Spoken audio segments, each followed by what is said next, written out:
Agence Dunia Travel Service ako abibu nyamasegi folike kanyesi akasango hiji deumo au munu yedana takadaka au ka hiji labeni akechugo nyumana nantara hera la kasegi hera la dumunun kay berebereli kay nam mogo be dien fenfena uba bela jelen kanye donc ambu foku barkada directeur min to man no fe no e Amadou Maïgaye ajora jorola nyemogo ya ko fenfen ajora jorola kaniso jamogo la kamago berebere ka koto mogo tala mogo te mindo ka nyeira mogo la anyo barade soro dunya la kumukele kono ako ka aw bela jele la dunya silame munu me mali kono ani munu sigiro beno do diye jamana were umo ka fo sanwere o hiji ni o umura o baraw labe on damne na kaba o mana aw munu ba fe ka hiji ke damu lakana ni basigi kono agence dunya akeme ko fere bela jele tige ka hiji ke chugo nyuma kala on bela jele labe ka bla awnye minyi ka do shiro ni damu ye ka surunya aw ka bato ke yoro la dumuni laki ka sanuma obi tobe ka bla aw ka bolo ka sagana ka wati bela jele la dogotoro jolewon olu be aw no fe hiji ke yoro ani bato ke yoro wera bela jele la yoro be ani wati be baw bolo kuma do o ka busa ne de singa di agence Dunia Travel Service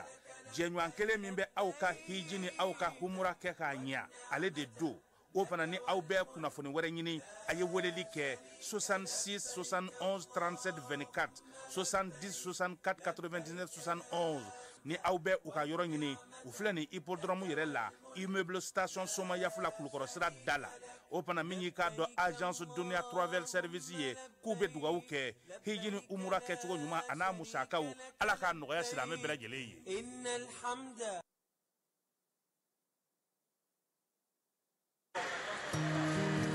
dugu kɔnɔna sigida dɔ la bɛɛ b'i ci la nga baara o baara kɔfɛ laɲini dɔ bɛ yen laɲini min bɛ kɔlɔsili walima bololabila ko fɔ Fatu filɛ nin ye a bɛ baara kɛ BTP de la a ye baara kura dɔ boloda k'a sɔrɔ a ma ko fɔ EDM mɔgɔw ye o nana ni mun ye kuranfili dɔ tigɛra sigida kelen bɛɛ bilala dibi la Fatu ta ye bololatigɛ dan ye wa a damaja mɔgɔ si la nin ye Mamadu ye taxi bolila don k'a to mɔbili bolila a ye kuran poto dɔ gosi k'a kari a ma boli wa a ye EDMSA ka centre d'appel wele a ka nin kɛwale ɲuman in b'a to ka sara wɛrɛ tɛna bɔ a la Mamadu ye fasoden ɲuman ye wa a jan bɛ bɛɛ ka lakana na nka bɛɛ tɛ nin hakilina ɲuman in sɔrɔ Isa filɛ nin ye a bi ka kɛ komi a bi baara dɔ la k'a sɔrɔ a bɛ ka kofere électrique fil de bɔ ka t'u feere kuranko la fɛn bɛ jate kan ka minɛ an kana kɛ Fatu ni Isa ɲɔgɔn ye an ka kɛ i komi Mamadu n'aw bɛ fɛ ka dingɛsen baaraw kɛ aw bɛ EDMSA ka servisiw wele walasa aw kana tiɲɛni don dugu jukɔrɔ filiw la fasodenw aw kana ɲina ka dantɛmɛ walew ko fɔ kuranko ta fan na aw bɛ weleli kɛ 36 077 la walima. L'autorité de protection des données à caractère personnel poursuit sa mission d'information et d'accompagnement des usagers. Cette fois-ci, c'est au cœur du grand marché de Bamako que l'APDP mène une vaste campagne de sensibilisation. L'objectif est clair: informer, sensibiliser et accompagner les commerçants et les entrepreneurs s'y trouvant dans l'accomplissement de leurs formalités déclaratives devant l'APDP. Au-delà de l'accompagnement, l'APDP assiste également les responsables de traitement dans le paiement des frais de dossier liés aux formalités déclaratives. Ces paiements au marché se font désormais de manière simple et sécurisée via la plateforme électronique Trésor Pay, le moyen de paiement sécurisé de l'État conformément à la vision de plusieurs autorités du pays. L'APDP tient à rassurer la population. Les missionnaires sont facilement identifiables grâce à leur gilet, leur badge avec un ordre de mission officiel. Tous les paiements se font exclusivement de manière électronique et donnent lieu à un reçu en bonne et due forme. Par cette initiative, l'APDP réaffirme son engagement à rapprocher ses services des citoyens, à promouvoir la transparence et à garantir une meilleure protection des données personnelles au Mali.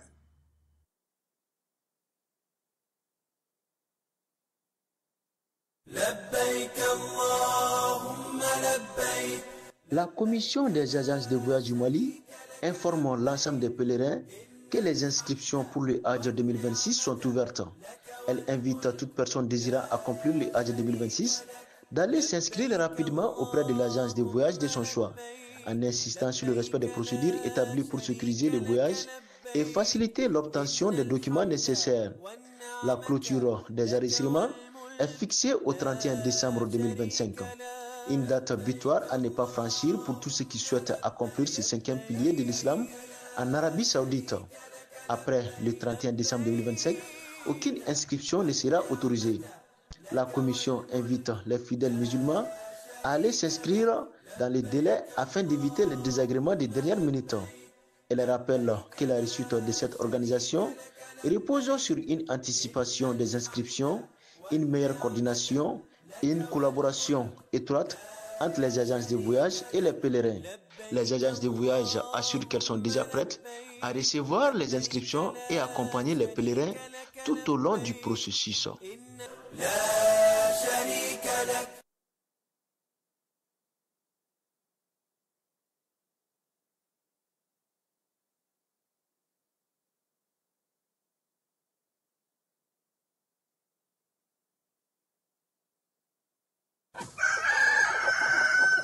Festival Giria de Volaille, Nenia Tako Foloi, Kamamafon, Yanama, Anou Oudjeni, Chieu, Kamiou, Pigeon,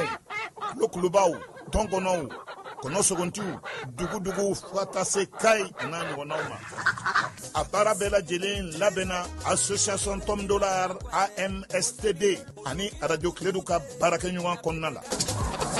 Tako Foloi, avec Damne, Novam Kalot, Lemwani Woro, Kafuri, Atli Bisaba. Samba fla ani mogani duru terrain shaba min fleni lafiabu a yoromanja monima kabral oyerela aw muniye kamama fen marabagaw ye aw muniye kamama fen tobi bagaw ana jeni bagaw ye shieje naw na nyonaw aw kana sigi tushila awe aw bolo fon lakodon kana aw togosebe di nyogon kumben bele baina na ankoma festival Giria de Volaille ni aw mogobe kuna funu ngorawla aye wele yike 76 42 42 02 Walman 65 88 72 76 Placasma au Teremani Ayewili Jona kana ausgiro mamine ni festival Giria de Volaille Denfaya Minan Sigilimbe Chebami Nkoro Oye Shaka Aliseni Kamaraye président délégation spéciale communicatif kono a Dembaya Mina Madame Diallo Jarafa Gakuye promotrice lycée Bedi Kunanji Mbadeu Festival Giria de Volaille Nabe Kamama Fon Kofo Ni Atako Foloi Akona to Tokoshila Ningala Kale Aouye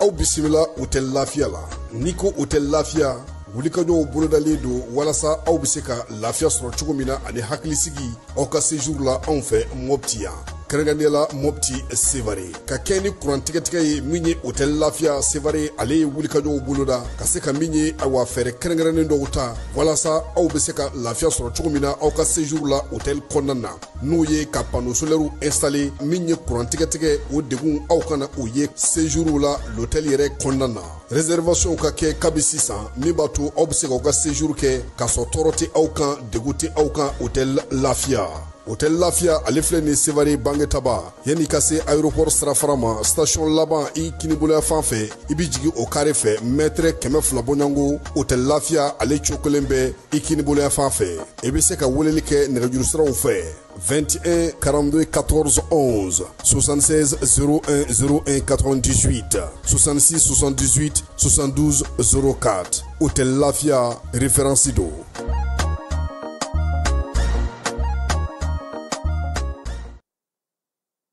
an balimaw a y'a fɔ tare Agri-Sup Bamako min ye sanayɛlɛ kalanso ye sɛnɛ baganmara ale ni jɛgɛmɔ ni vétérinaire k'an ka jamana kɔnɔ a siɲɛ fɔlɔ nin y'o dayɛlɛtɔ ye Bamakɔkaw fɛ yen École supérieure privée des sciences et techniques agricoles Sotiba Bamako yan min ye maa min b'a fɛ sa ka kalan kɛ sɛnɛko ta nasira fɛ baganmara jɛgɛmɔ vétérinaire ani sɛnɛ ta sira bɛɛ lajɛlen fɛ i wasa don Agri-Sup la u n'u ka système LMD ni maa min b'a fɛ ka DIT kɛ sa ka ɲɛsin reproduction animale incinération artificielle animale ma i bɛ se ka taa ye minnu fana b'a fɛ ka licence kɛ en médecine vétérinaire olu fana bɛ se ka taa ye min ye DIT reproduction animale ale ni incinération artificielle animale o bɛɛ lajɛlen kalan bɛ kɛ Agri-Sup la Bamako tɔgɔ sɛbɛnw olu bɛ daminɛ min ye novembre kalo tile 10 ye ka taa bila sa fo min ye kalanta olu waatiw la maa minnu mana yen sugandi i kɔni b'a dɔn i bɛ wasa sɔrɔ sabula min ye baganmara jɛgɛmɔ ka taa se vétérinaire baaraw ma o bɛɛ lajɛlen bɛ kɛ yen tɔgɔ sɛbɛn saraw sa olu ni tɔgɔ sɛbɛn ko ni sɛbɛn fɛn fɛn bɛ k'a la i bɛ se ka weleli kɛ nɛgɛjuru sira la min ye 74 98 74 47 74 98 74 47 min ye Agri-Sup Bamako ye a bɛ Bamakɔkaw fɛ yan kɛrɛnkɛrɛnnenya la Sotiba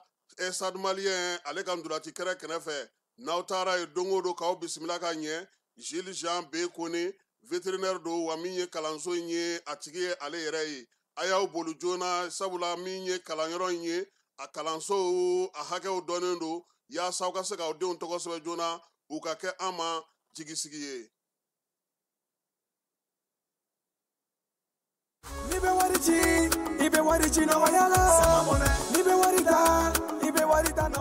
Sama mɔnɛ bi maliyɛnw jɔrɔna ko n'u hamina ko dɔn o de la sama mɔnɛ ma fɛn fara a ka wari cili musakaw kan wa a ka nɔgɔn ni Mali wari ci siraw bɛɛ ye a ma da aw ma dɛ sama mɔnɛ bi dɔ fara aw de kunna wari kan ni wari bonisi ye awɔ ni wari bonisi ye kɔni aw ka sanni kɛ ni sama mɔnɛ application ye aw bɛ wari sɔrɔ aw ka compte bonisi la ka daminɛ crédit la abonnement télé fo ka taa se courant ni ji sarali ma aw bɛ bonisi sɔrɔ nin bɛɛ la n'a ka bonisi buguna dɔrɔn aw bɛ se k'a yɛlɛma aw ka sama mɔnɛ compte la ka sanni wɛrɛ kɛ n'a ye walima ka taa wari jɛ bɔ an ka lasigiden dɔ fɛ yen aw ye mɔnɛ bɔ aw yɛrɛ la a k'a sifilɛ sisan ni sama mɔnɛ application téléchargeli ye Play Store walima App Store kan ka sɔrɔ k'aw tɔgɔ sɛbɛn ni sama mɔnɛ ye aw de kunna wari bɛ augmenter sama mɔnɛ i yɛrɛ ta awɔ i yɛrɛ ta ni i yɛrɛ ta ye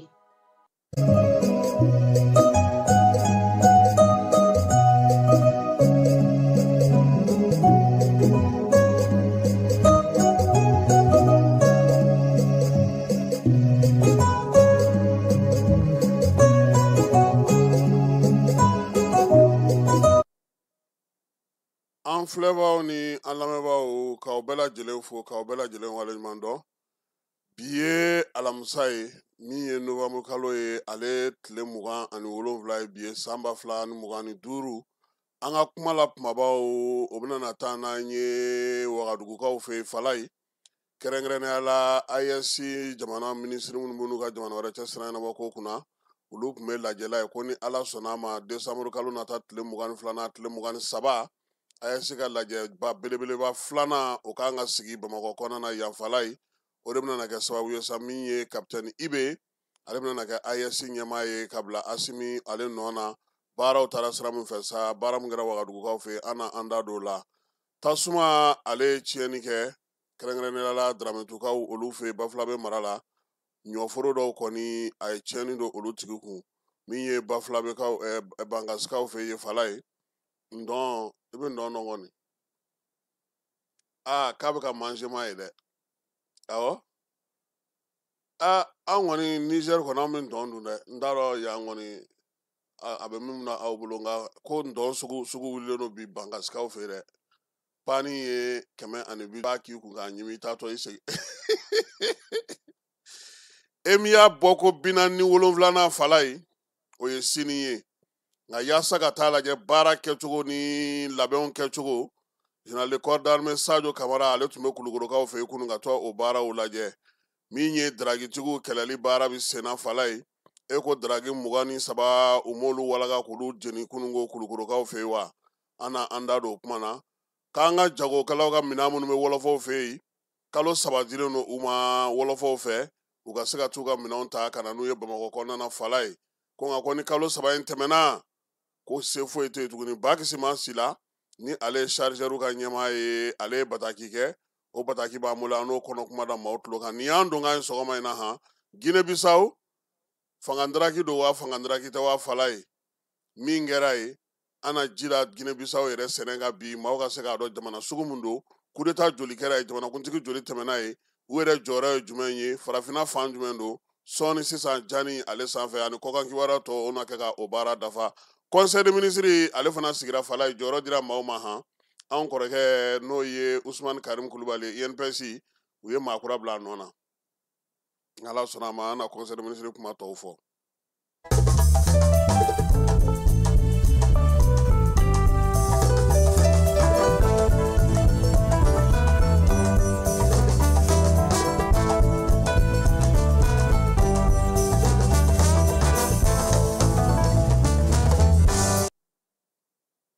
Fala ye tile fila in na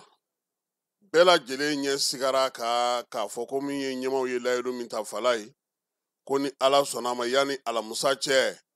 ko an bɛ yɛlɛma ye taji dicogo la Bamakɔ kɔnɔna na yan an ye yɛlɛma ye fala ye an y'a ye k'a fɔ bi maaw bɛ ka taa taji ta i n'a fɔ u tun b'a ta cogo min na kɔrɔlen lafiya la aranjɔ tɛ yen fiyewu fan si fɛ min ye taji yɛrɛ bɛ ka don cogo a bɛ ka don ten hali kunun ko taji kura donna fala ye nka babancɔrɛ ɲugu ale kaba m'u bolo jigi dɛ u kun y'u kunda o fana ka tuguni nka kajolokaw fɛ yen armée olu ɲɛ t'u la ja armée bɛ k'olu bɛlɛn fɛn fɛn taara k'a bɛ taa ko mɔnɔbɔ ka bi taji bono ninnu ka fala ye u y'a bɛɛ lajɛlen fa a maa kelen tɛ yen min sera ka kisi sabula minnu tun bɛ sanfɛ olu ye sanfɛ baara kɛ dugumamɔgɔw y'u wasa don a mɔgɔ tɔw la o taji sera Bamakɔ kɔnɔna na yan nɔ i b'a dɔn k'a fɔ bi bɛɛ bɛ se k'a fɔ sa ko lafiya donna Bamakɔ kɔnɔ nka fala ye an ka togodaw bɛ kule la dɛ kɛrɛnkɛrɛnnenya la Kucalaw ni Motiw Baɲangaraw ni Duwanzaw ninnu bɛɛ lajɛlen ko k'u mago bɛ taji la nka yaasa ka se ka Bamakɔ ta k'a dɔn k'a fɔ ko a yɛlɛma donna Nfamara Berete ale donna kunungo Bamakɔ dugu kɔnɔ a ye min sɔrɔ an ka jɛ ka o filɛ.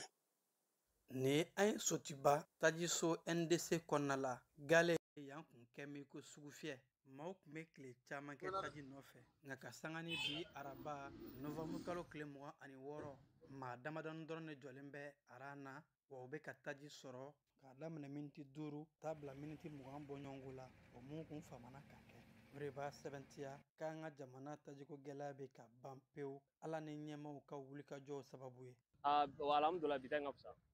tiɲɛ la bi ta ka fisa parce que an kun bɛ jɔ fo yen fɛ a bɛ bi dɔ bɔra la bi tiɲɛ yɛrɛ la mɔgɔ a mana caya cogo ta tɛmɛ mɔgɔ 100 dɔɔnin ka bi an vraiment an nisɔndiyara hali bi an bɛ fanga fo hali bi waa cɛsiri la. Bon, pour le moment, quand même, là où nous en sommes maintenant, quand même, vraiment, Aranko qu'on a nɔgɔyara. Pas mal au bara là, mais ça ne va pas chier à tes doigts. Nous quand même vraiment au seko kɛ. Mais alsa me mi no pe ka jija ni lancer là. Ka yino pe alsa on te sa ke fo yolu kɔ. Bolu fana sa ke fo chian fana kɔ. An bɛ fara ɲɔgɔn kan de vraiment pour que se ka situation kɔni an ka se ka a kɛ ni ɲɔgɔn wɛrɛ kana sɔrɔ tuguni quoi. Bon, ne ka faamuya la sisan a ka fisa. N'an tora ka taa don a bɛ ban don dɔ la i y'a fɔ ko sanji bɛna kɛ sɔnsɔn min na i bɛna ara minɛ ka sɔrɔ a ma na i bɛna ara minɛ a nani i t'a sɔrɔ o b'a sɔrɔ ara bɛ janya kojugu sisan n'i ara ye yɔrɔ min na i bɛ n'i jɔ ka sɔrɔ ka taa n'a ye bi kɔni a ka fisa ni don dɔw ye. Sigida 6nan kɔnɔ Musabugu fo kana se Falajɛ ma an ye station fɛn fɛn yaala a bɛɛ kɔnɔ maaw bɛ kana taji ta dɔrɔn ka tɛmɛ n'u sen fila ye aranko kuma t'a la yɔrɔ dɔw la i n'a fɔ Gambi service pompisiw bɛ ka sigi kuma dɔw la yɛrɛ ka kiliyanw maa kɔnɔ. Alhamdulillah an b'an ka jamana ɲɛmɔgɔw fo Asimi Gota n'a ka jamanaden tɔw bɛɛ lajɛlen a n'a baarakɛɲɔgɔnw bɛɛ an bɛ bɔ k'u bɛɛ fo an girinti la fɔ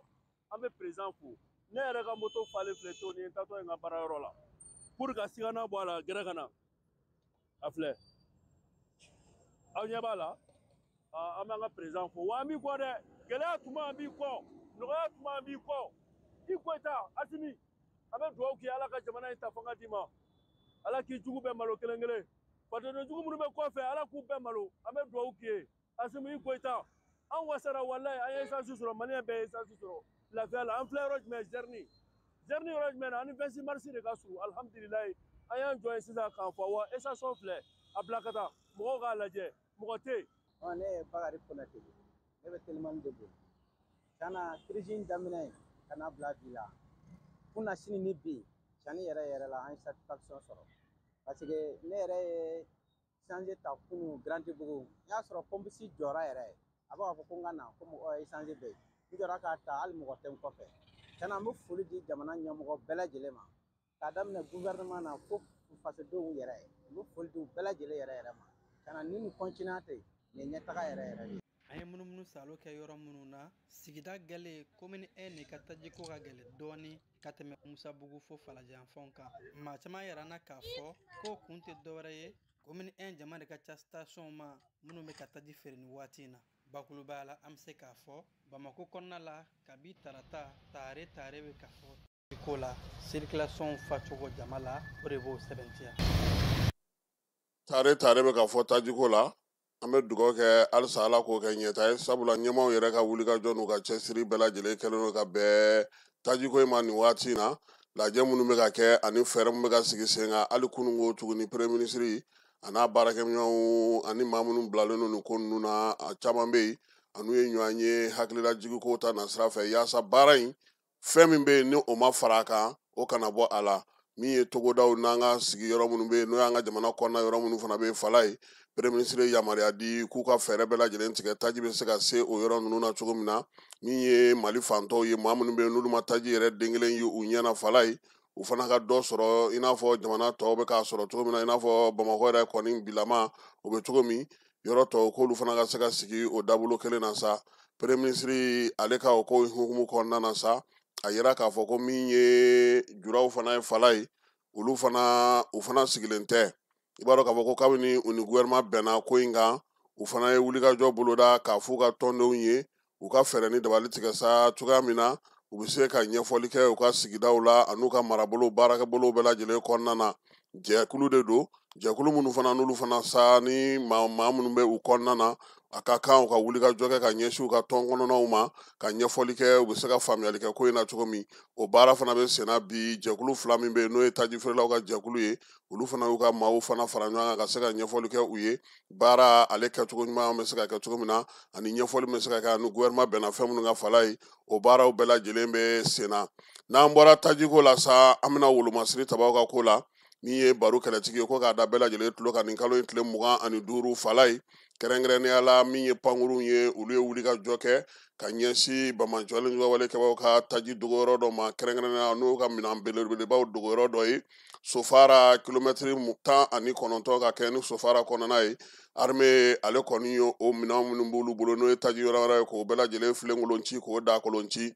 ko k'a da jamanadenw kungo ka fana min ye o wulikajɔ kelen hukumu fana kɔnɔna na min ye wolomasiri tabaw ye u ye gosili fana kɛ Tindermen Menaka fana marabolo kɔnɔna na ka kɛ ni Bamajɔlen walekɛbaw ye kilomɛtiri 30 ka taa min ye Menaka ni Kɛɲɛkɛyanfan cɛ Tindermen kilomɛtiri 80 fana ka taa Menaka yɛrɛ dugu ani kɔrɔnfɛ yan fan fɛ fana armée a ye wulikajɔ kɛ yaasa dugudenw bɛ se ka lafiya cogo min taa ni ka segu bɛ se ka nɔgɔya cogo min na Menaka ale n'a marabolo bɛɛ lajɛlen kɔnɔna na fala ye sini e min y'a bɔ ko 47nan o kan ka kɛ an ka jamana ale kɔnɔna na o hukumu kɔnɔna na sa yanni jamanakuntigi ka se Kulukorokaw fɛ sini e min y'a la fala ye min ye ministre bɛ wolomasiri tabaw kunna n'o ye Sadio Kamara ye ale taara kɛnɛ kan ka t'i ɲɛda baara kɛlenw kan a selen yen sa kalanso fɛn fɛn bɛ sɔrɔdasiw kunna n'o ye sɔrɔdasi kalanso ye o ɲɛmaabaw bɛɛ lajɛlen tun bɛ kɛnɛ kan kɛrɛnkɛrɛnnenya général de brigade min ye Kante ale n'a ka cɛdenw bɛɛ lajɛlen tun bɛ kɛnɛ kan kalanso in yɛrɛ fala ye a tɔgɔ da n'an ka wolomasiri tabaw ka ministre kɔrɔ la n'o ye Boubacar Sadasi ye Boubacar Sadasi Emiya yɛrɛ tɔgɔ dalen don ale de la bi o la sa min ye Sadio ye a sera a ye foli kɛ baara min kɛra yaasa ka se ka Emiya bɔli ale labɛnw bɛɛ kɛ ka ɲɛ baara kan ka kɛ cogo min taali kan ka kɛ cogo min na nka a y'a ɲini u fɛ sa majɛni minnu bɛ yen k'olu fara a kan yaasa sanga in bɛ se ka sigi ka ɲɛ cogo min na min ye yangan bɛ bonya ani maaw ka taa ni ka segu bɛ se ka nɔgɔya cogo min na kɛnɛ kɔnɔna na Sadio ye o ɲini u fɛ ko sabula sini fala ye Kulukorokaw fɛ emiya a tɔgɔla don min ye nin ye don cinin fana tɛ dɛ ko k'o fɔ bɛɛ lajɛlen ɲɛna kɛrɛnkɛrɛnnenya la maa minnu kan ka se kɛnɛ kan sini jamanakuntigi ale yɛrɛ kan ka kɛ kɛnɛ kan sabula emiya kɔni ale sɔrɔsiw ka kalankuncɛ baaraw n'u ka minɛnw dil'u ma an'u ka galɔnw dili o bɛɛ lajɛlen bɛ kɛ jamanakuntigi ale yɛrɛ ka yamaruya kɔnɔna na sini kulukorokaw fɛ emiya la fala ye an ka minisiri miso n'o o ye madina ye ale tun bɛ taamana wɔlɔfɔw fɛ yen novembre kalo tile 18 ka taa sa tile 20 ma a n'a jɛɲɔgɔn minisiri min bɛ u jɛra ka kuma bɛnkanw sɔrɔla bɛnkanw sɔrɔlen kɔfɛ sa min ye an ka conseil malien de chargeur ye k'a b'a da an ka chargeurs bɛɛ lajɛlen tulo kan ni maa maa bɛ yen n'u bɛ taa dɔnni ta wɔlɔfɔw fɛ yen nin waati la n'u ka minɛnw bilalen bɛ wɔlɔfɔw ka pɔri la fala ye ko ka kɛ ni wɔlɔfɔw yɛrɛ ye sɛbɛn min bɔ ka di u ka pɔri kɔnɔ mɔgɔw ma k'a ɲini u fɛ k'u ka magotoli kɛ mali ye yaasa u tun ye sɔngɔ minnu sigi ka se ka olu bɔ a ma kɛrɛnkɛrɛnnenya la an ka se ka an ka minɛnw lasago k'u baaraw kɛ ko hukumu kɔnɔna na o nɔgɔya min kɛra mali ye min ye an ka jagokɛla fɛn bɛ sa ko an ka teliya ka taa an ka minɛnw cɛ yanni kalo 3 nata in cɛ fala ye min ye ba kisima n'ale chargeur ka ba kisima sila n'ale ye chargeur ka ɲɛmaa ye fala ye ni président don ba kisima ko kalo 3 in kɔfɛ foyi tɛ se ka fara a kan o la sa ɲininen don an ka jagokɛlaw fɛ an ka maa minnu bɛ n'u ka minɛnw bɛ Dakar port kɔnɔna na fala ye conseil malien de chargeur ko k'u ka fɛɛrɛ ni dabali bɛɛ lajɛlen tigɛ sa u ka se ka nin ko in teliya sabula kalo 3 mana ban faranga wɛrɛ tɛ sɔrɔ bɛnkan kɛra ka kɛ ni o ye min ye musaka bɔ tɛna kɛ nin na so dɔ ta anw bolo wɔlɔfɔw fɛ yen dɛ n'a ma taa an bɔlɔ turu yɔrɔ dɔ la nin sugu la i bɛ se ka u bɛ taa dɔ bila i fɛ yen fɔlɔ yan'u ka u mago ka s'a ma nka a directement in o de ka di u la dɛ parce que ni a kun fɔra ko ninnu ka nin a kun bɛ gɛlɛya dɛ ayiwa sigiɲɔgɔnya duman a diya dɔ fana ye nin ye fala ye ba kisima an b'a yɛrɛ fo n'o ye kisima sila ye bɛɛ la b'a wele ko ba kisima chargeur ka ɲɛmaa don fala ye ale tɛ kuma maa si fɛ tubabukan na ale y'an ka maa ye dɛ an bɛ taa kidalikaw fɛ fala ye général de division Alhaji Gamu ne ale kidal gouverneur ye halisa a bɛ agalokaw fɛ yen koyi kununko tilegan fɛ min ye Gamu ye ani agel ok a sɔrɔsi ɲɛmaaw min ye marabolo ɲɛmaaw ye tɔntigiw dugutigiw kabilatigiw musow ka tɔn ani sifuw ka tɔn a n'olu bɛɛ lajɛlen ye ɲɔgɔn ye o kɔfɛ sa min ye agɛlɔk maa furakɛyɔrɔso ye n'o ye dɔgɔtɔrɔso ye fala ye a taara ɲɛda o fana kɔnɔna kan min ye baara bɛ ka kɛ cogo min na bi fɛɛrɛ minnu bɛ ani degun minnu b'u kan sa a taara ka taa o fana bɛɛ lajɛlen lajɛ kalanso min bɛ yen n'o o kalanso yɛrɛ tɔgɔ ye ko alhamdu iliyɛn n'o ye an ka minisiri agɛlɔk ekɔliso tɔgɔ dalen don ale la fala ye a taara ka to ekɔliso fana kɔnɔna lajɛ baaraw bɛ cogo di degun minnu b'u kan ani an balimamuso dɔ bɛ yen ale cɛ kun ye kɛlɛdagatigi ye n'o o ye Bakir Ulmushi ye a taara o fana furumuso lajɛ fala ye ka donbolo kɛ o ye min ye Alhaji Gamu ye a taara yɔrɔ o yɔrɔ a y'a yira sa u k'u cɛsiri k'u jija min ye jamana ye a tɛ ɲinɛ maa si kɔ nin waati in na wa min ye baaraw ye u bɛna sigi sen kan fala hukumu kelen kɔnɔna na maa gale min y'a fɔ ko ka Mali tila an y'a ja sɔrɔ maître Cheikh Umar Konare ka bɔlɔlɔ sira fɛ ale de pere ko ka Azawad ko k'a sigi sen kan fala ye maa in a tɔgɔ Mohamed Uldu Mohamed Mahmudu Arawani ni ɲɛ bɛ foto in na ale de filɛ nin ye bere bɛ min bolo ɲɛfɛ nin ye ni bomosi b'a la ta o ye ale de ye dileki jɛma bɛ a kan na passe maa kofɔlen kiiritigɛ ɲɛmaaya tun b'a bolo tumutukaw fɛ yen san 1927 ka taa bila san 1958 san o kɔnɔna na min ye maa kofɔlen ye fala ye a y'a ka kadiya baara kɛ tumutukaw fɛ yen kɛrɛnkɛrɛnnenya la ka se ka maaw fara ɲɔgɔn kan a y'i to o de senfɛ sa k'a ye k'a fɔ ko tumutu kadiya o diyara ale la kosɛbɛ a ye maa 300 fara ɲɔgɔn kan fala ye dugutigiw kabilatigiw menaka yɛrɛ kɔnɔna ni menaka munumununa bɛɛ lajɛlen ka taa se fo leerekaw fɛ yen ma ani tumutu dugu kɔnɔna a y'olu bɛɛ lajɛlen maaw de fara ɲɔgɔn kan fala ye olu faralen ɲɔgɔn kan waati min na a ko k'u yɛrɛ k'u ka yɛrɛma hɔrɔnya ɲini koyi k'u ka bɔ Mali nɔfɛ pewu o kɛra san 1958 san o la sa a ye bataki sɛbɛn k'o ci général de Gaulle ma n'o ye lɛtiri ye k'a yira de Gaulle la fala ye ko olu b'a fɛ k'u yɛrɛ ta koyi ko ka bɔ Mali ka hukumu kɔnɔna na pewu. O y'a sɔrɔ Mali a tɛ fɔ a ma Mali koyi, a bɛ fɔ a ma ko Sudan, ko olu b'a fɛ ko k'u yɛrɛ ta ka bɔ Sudan ka mara kɔnɔ, ka bɔ Algérie fana ka mara kɔnɔ, k'u ta k'u yɛrɛ ko k'o kɛ Azawadi ye Fala ye. Kabini nin waati in sa, cɛ min filɛ nin n'a foto filɛ nin ye, min ye fɛɛrɛ ni dabali tigɛra sa novembre kalo san 1959 san, min ye Modibo Keyita ye, ale ye maa bila ko ka taa kamalen minɛ koyi. O y'a sɔrɔ a taalen no furakɛli la Gawokaw fɛ yen. A minɛnen, Modibo Keyita y'a bila ka taa kaso la Joyilakaw fɛ yen Fala ye. A ye san 6 kɛ yen. O kɔfɛ a nana Bamakɔ yan ka san 7 kɛ kaso la. Min ye Musa Tarawele ninnu kɛlen ka fanga ta n'o ye comité militaire de libération ye, olu y'a gracier. Nka kamalen a fatura Tumutukaw fɛ yen san 1976 san Pati Saganala ye. O 50 tɛ bi ye. Ko min ye nin cɛ in ye, ale de Fala ye Azawadi ko kuma fɔ. Zuda Agdo ale y'a bila bɔlɔlɔ sanfɛ. An y'a sɔrɔ Maître Cheikh Umaru Konare ale ka bɔlɔlɔ siraw olu fɛ Fala ye. An bɛ t'e fan fɛ, an bɛ sɔrɔ ka don conseil des ministres kɔnɔna na. bɛɛ lajɛlen ma aw minnu b'a fɛ ka voyager k'a sɔrɔ a ma degun sɔrɔ a ka voyage kɔnɔna na. Compagnie de transport Somatra u y'a kanu ka na ni kari kura caman ye. Kari minnu dilanna norme kɔnɔna na aw ka lafiya kama. A suspension wo, a climatisation, a siège wo, n'i ye kari jɔlen ye foyi tɛ jigin kɔnɔ, i bɛ se ka don a kɔnɔna na cogo min na. Somatra e ka kari, Somatra ne ka kari, Somatra anw ka kari. O hukumu kɔnɔna na kari ninnu bɛ sira ta don ko don.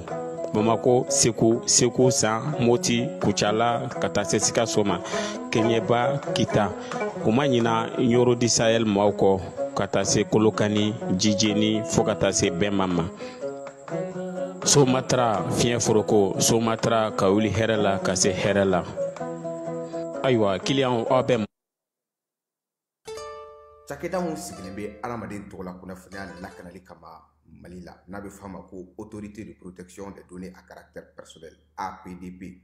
U kɛlen don ka wulikajɔba daminɛ Bamakɔ suguba kɔnɔ. Wulikajɔ in laɲini ye jumɛn ye? Ka ɲɛfɔli kɛ, ka fɛsɛfɛsɛli kɛ ani ka suguba kɔnɔ mɔgɔw dɛmɛ ka formalité déclarative ka se ka o musaka sara ka sɔrɔ ma wuli ka bɔ u sigiyɔrɔ la. Formalité déclarative bɛ se ka ta vidéo surveillance kan, a bɛ se ka ta gestion clientèle kan, a bɛ se ka ta gestion de la paix kan, o n'a ɲɔgɔnna caman. Missionnaire ninnu u labɛnnen don APDP gilet la ka APDP badge d'u ma ka tila ka ordre de mission officiel dilan ka d'u ma. Formalité déclarative ninnu a musaka bɛɛ lajɛlen bɛ se ka sara Trésor Paye fɛ. Trésor Paye ye falandɛrɛ dayɛlɛlen ye jamana ɲɛmaaw fɛ walasa jamana kɔnɔdenw bɛ se k'u ka redevance bɛɛ lajɛlen sara ka sɔrɔ u ma wuli ka bɔ u sigiyɔrɔ la. Trésor Paye bɛ labaara i ka téléphone ou bien ordinateur fɛ. O musaka ninnu saralen a jagoyalen don APDP agent kan u ka reçu d'i ma, reçu min sanfɛ i b'a ye i ye musaka min bɔ i y'a bɔ kun min na. QR code dɔ b'a la i bɛ se k'o scanner walasa ka a sɛbɛntiya k'a fɔ k'i ka sarali ɲɛna. APDP b'a da jamana kɔnɔdenw tulo kan k'u ka agent minnu bɛ terrain kan u labɛnnen don ni gilet ye ka tila ka APDP badge d'u ma ani APDP ordre de mission officiel. Nin wulikajɔ in fɛ APDP bɛ k'a ka service gɛrɛ jamana kɔnɔdenw na walasa adamaden tɔgɔ la kunnafoniya lakanali bɛ don ba la an ka jamana kɔnɔ.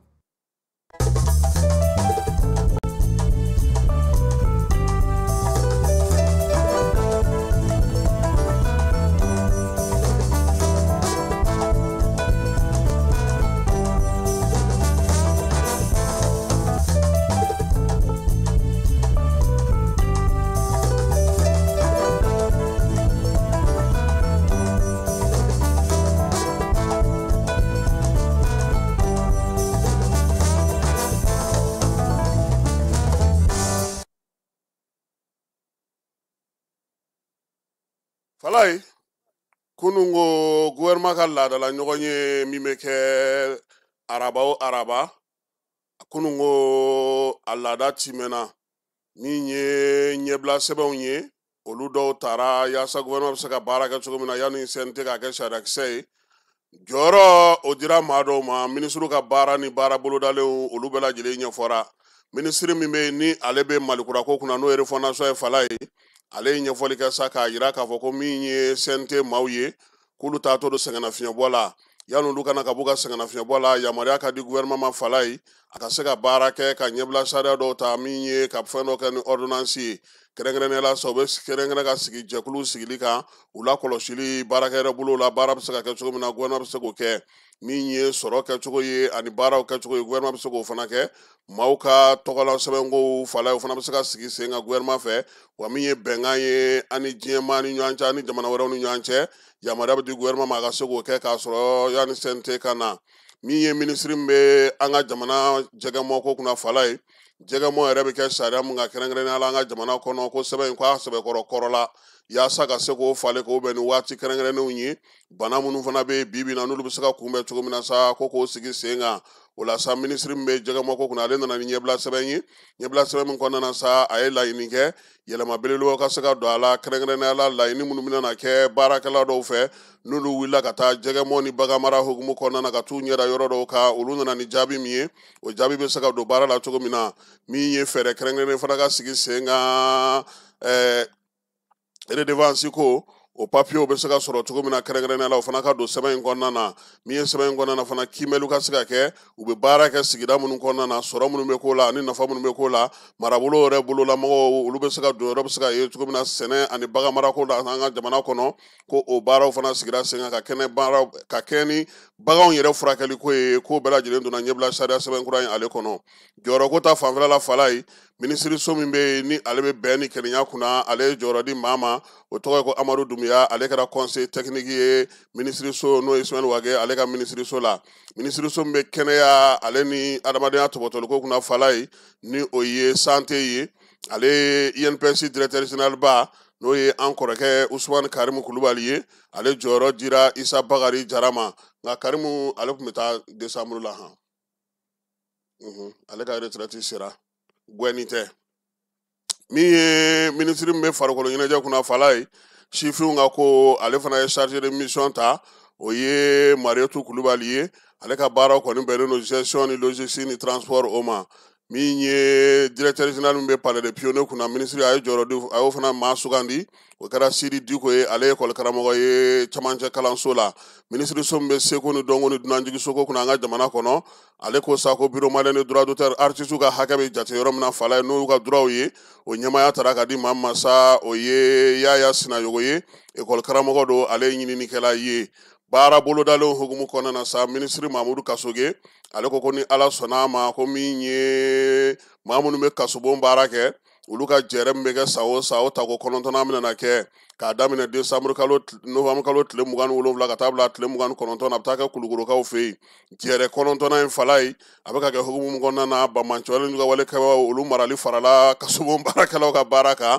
o kɔrɔ fo ka sɛbɛnw lajɛ sɛbɛn b'a to bi hakili jagabɔ bɛ se ka kɛ cogo min na olu fana ka se ka o don bɛrɛ la ka baara kɛ n'o ye min ye sɛbɛnden minnu b'u bolo sa kasobon bɛɛ lajɛlen la baarali hukumu kɔnɔna na k'olu sɛbɛn bɛɛ lajɛlen kɛ sɛbɛnkisɛ kelen den kelen ye baara ka se ka kɛ ka ɲɛ hakilina minnu bɛ sigi sen kan ani baara min kɛra salongo san 2025 kɔnɔna na k'olu kiimɛliw kɛ sankura k'o bolodali baara kɛ jɛrɛ belebeleba in kan ka kɛ kɛrɛnkɛrɛnnenya la ɲinanta baara dakun minɛna tali kɛ min na min ye kasobon baarakɛlaw ka kɛ ni bamacɔlen jugawalekɛbaw ye maa minnu kati ka gɛlɛ kosɛbɛ olu la maraliko u ka kasobon kɔnɔna na ani ɲɛbila min b'u yɛrɛ bolo baara ale ta nasira fɛ minisiri min bɛ donibatalaw kunna sa ale ni mobiliko n'o o ye madina ye ale ye conseil de ministre ladɔnniya sa k'a jira k'a fɔ k'u tun bɛ wɔlɔfɔw fɛ yen baara la jɛkulu kɛrɛnkɛrɛnnen min bɛ yen n'o sigilen don pankuruko kunna an ka jamana kɔnɔ n'an b'a fɔ o ma ko ASECNA ale ka jɛrɛ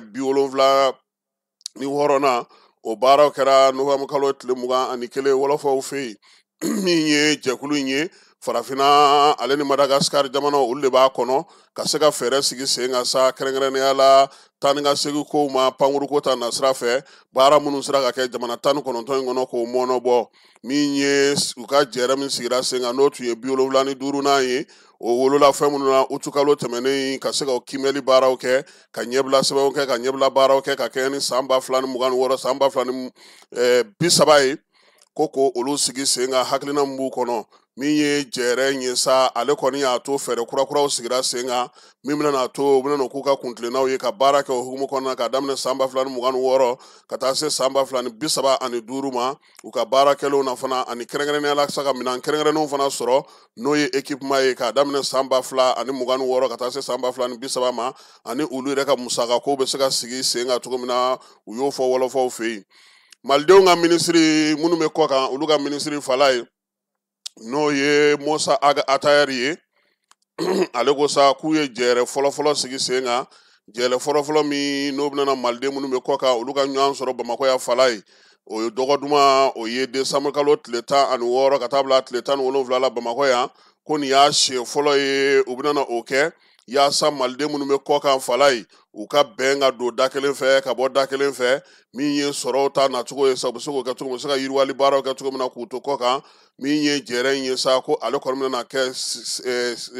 fɛn ɲɛnamaba ye min b'a to maliden minnu bɛ kɔ kan u ni jamana bɛ se k'u bolo don ɲɔgɔn bolo cogo min na ka baara kɛ Musa Atayari ka kuma filanan ye tali kɛ mun na tunkarankew tɔgɔla don fala ye o fana bɛna sigi koyi novembre kalo décembre kalo nata in o tile 18 ka taa bila tile 19 na Bamakɔ yan o bɛna kɛ tunkarankew tɔgɔla don ye san 2025 hukumu kɔnɔna na min ye tunga ye ka kɛ ni sanayɛlɛkow ye ka bɛn ni seko ni dɔnko ye min ye maliden minnu bɛ kɔ kan olu jɔyɔrɔ bɛ se ka kɛ mun ye o la kuma dakun bɛna sigi o kan a yirala sa k'a fɔ ko n'o kɔni kɛra maliden minnu bɛ kɔ kan u se ye mun ye u bɛ se ka mun kɛ yaasa an ka seko ni dɔnko ka matarafaw fɛ min ye don in ye sa ko a kɔni bɛna kɛ don kɛrɛnkɛrɛnnen ye don min na barosigiw bɛna kɛ maaw bɛna hakilina di tunkarankew ka ko kan seko ni dɔnko jɔyɔrɔ ani an ka jamana yɛrɛ taabolo dugu ani dugudenw ani taa ni ka segu bɛ cogo min kɛrɛnkɛrɛnnenya la ɲɛfɔli bɛna taa kɛ maaw ye min ye waleyaw ni hakilina ɲuman min bɛ jamana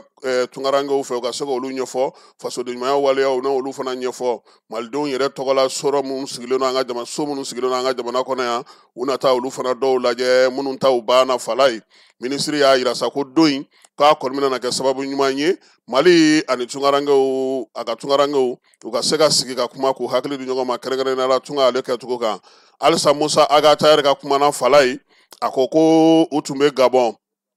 min ye novembre kalo tile 11 ka taa se tile 15 ma ko ale taara baara la Gabonkaw fɛ yen maliden minnu bɛ yan n'olu ye ɲɔgɔn ye ani Gabonkaw yɛrɛ ye ɲɔgɔn ye hakilila falenfalenw a y'olu kɛ Libreville-kaw fɛ yen malidenw ka kuntilennaw kan degun minnu bɛ yen gouvernement yɛrɛ bɛ ka se ka baara minnu kɛ a y'olu fɔ a y'a ɲini u fɛ sa u ka dɔ fara cɛsiri ni timinandiya kan musaka minnu bɛ yen n'u b'u bila ka na u k'u jija kosɛbɛ fala ye a ka se ka nafa ɲɛ Gabon maa falen minnu n'ale ye ɲɔgɔn ye u y'a yira sa ko jamana fila ye teriya ni balimaya maa ni ɲɔgɔn cɛ ko k'o sinsin yaasa an ka jamanadenw filaw bɛɛ la jamanadenw bɛ se ka lafiya cogo min na an ka jamanaw olu kɔnɔna na minisiri min bɛ sɛnɛko kunna fala ye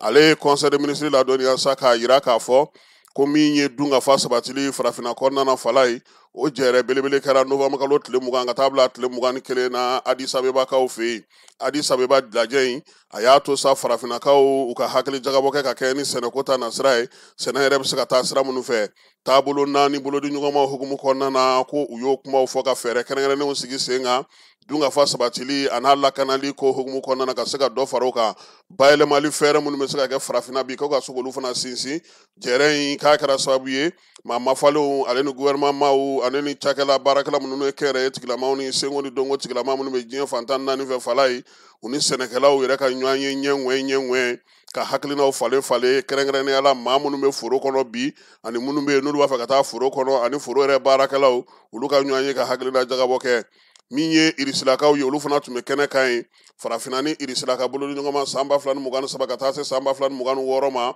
u y'o kimɛli baaraw kɛ irisilakaw jɔyɔrɔ bɛna kɛ mun ye u y'o fɔ an ka minisiri ko ani irisiw ka maaw ye ɲɔgɔn ye fala ye hakili jagabɔ min bɛ Mali bolo kɛrɛnkɛrɛnnenya la ka kɛ n'a ka dugukolo ko n'a ka dunkafa sabatiliko ye k'u y'u da don o la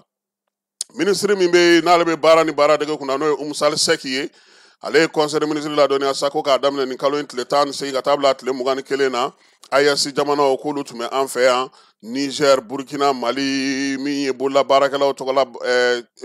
baara dege ko hukumu kɔnɔna na ko Ghana fana nana fala ye ka se ka na ye baara in ale kɛnɛ kan fɛɛrɛ min sigira sen kan sa o ye k'a fɔ ko nin salon siɲɛ fɔlɔ min filɛ nin ye k'a kɛra sababu ɲuman ye ka jamana ninnu gɛrɛ ɲɔgɔn na ka hakilina falen kɛ baro sigi 5 kɛra a kɔnɔ gouvernement ɲɛmaw maa mafalenw kɛnyɛrɛye tigilamaw minnu bɛ baara ni baara degeli baaraw kɛ fala ye ka taa se diɲɛ magobatigiw ka kuma don minisiri min bɛ jagoko kunna an ka jamana kɔnɔ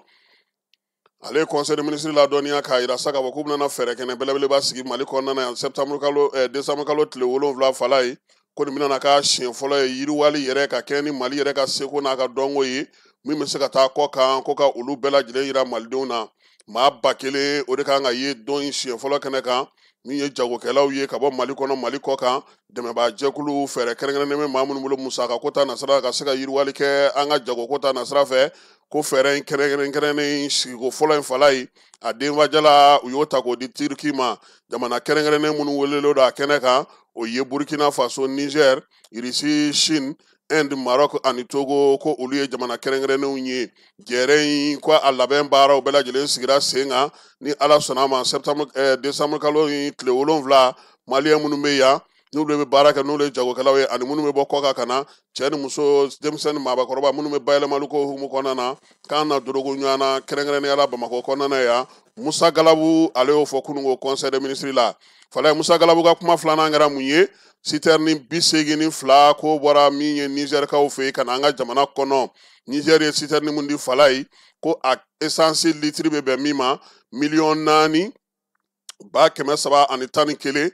ka taa o litiri u y'o de di an ma ko n'i ye taji in ta k'a lajɛ a musaka bɛ taa a yɛrɛ sɔrɔ sefa wari miliyari 3,291,952 ani dɔrɔmɛ 100 ma min ye citerne ninnu ye u ye kilomɛtiri 1,400 de boli ka bɔ Ɲame ka na Bamakɔ ka tɛmɛ Wagadugu fɛ min ye AES wolomasiri tabaw ye olu de dar'u ka na n'u ye Musa Galabu ko nin taji di bɛ tali kɛ AES yɛrɛ ka ŋaniyabaw la jamana sabaw k'u bolo di ɲɔgɔn ma ka ɲɔgɔn dɛmɛ min ye wolomasiri tabaw ta nasira fɛ jamanaw cɛ sirabɔ ani yiriwali ta nasira fɛ ko a bɛ tali kɛ o bɛɛ lajɛlen na minisiri min bɛ yen n'ale bɛ saniya ko kunna yiriwali kuntalajan ale ye conseil des ministres ladɔnniya fala ye k'u tun bɛ Brésil kɛrɛnkɛrɛnnenya dugu min bɛ yen n'o tɔgɔ ye ko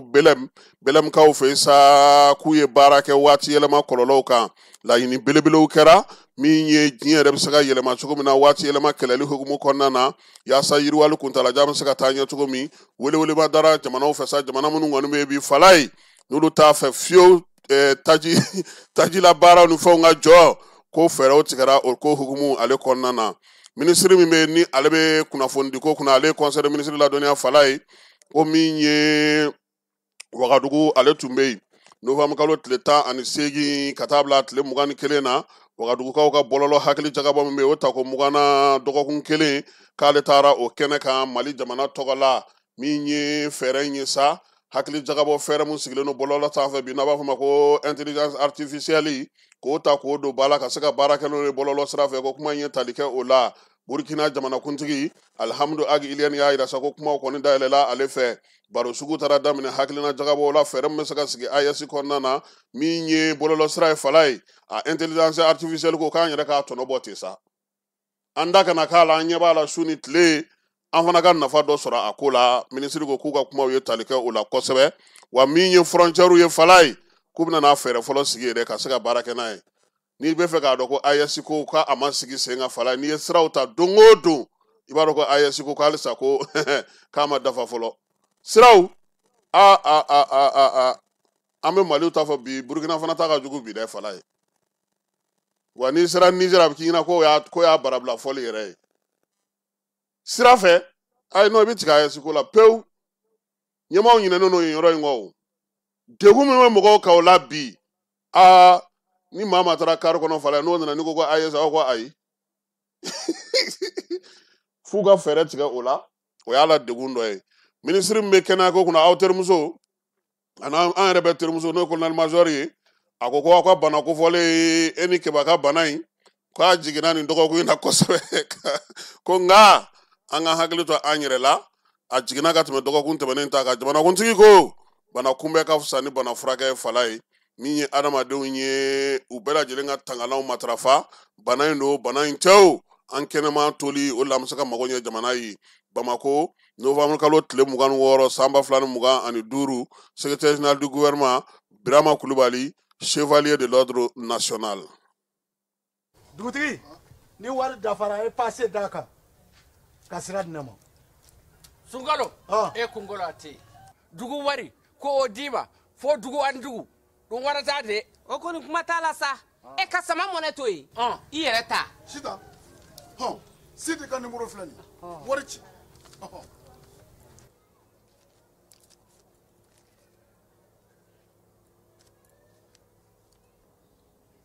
wari sera